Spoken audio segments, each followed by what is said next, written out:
So image number 43 from chapter 13.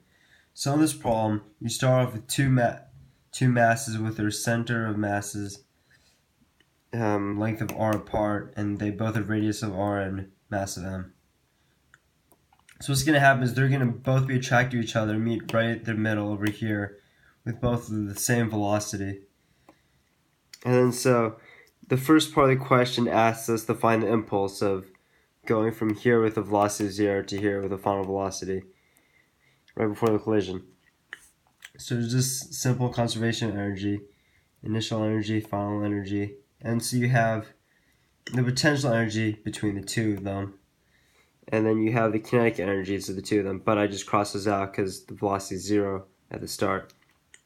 Second part, we have the potential energy right before the collision, so there should be a distance of 2r between them, and then you have both kinetic energies, which should be the same since they both have the same velocity at the end.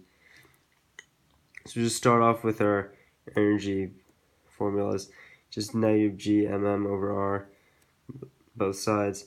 But so this is r over here because it's the distance between the two center masses here. And then right before they collide, it'll have a different distance. That'll be over 2r. And then you have both, just the 1/2 mvf squared. And you start plugging it in. You have final velocity.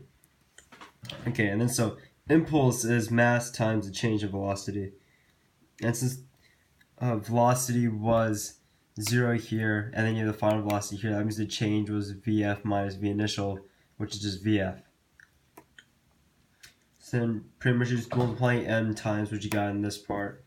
And so just basic algebra, square root of gm cubed times 1 over 2r minus 1 over r. And for the second part, ask you what the impulse will be with an elastic collision. And then so with an elastic collision, it'll be going one direction, vf, and then it'll just be bouncing right back, the same vf. So in a sense, it'll just be vf minus negative vf, since it's going this direction first, then opposite direction at the same speed. And so in a sense, you're just doubling impulse, and that's just 2 times the same thing as you got for A.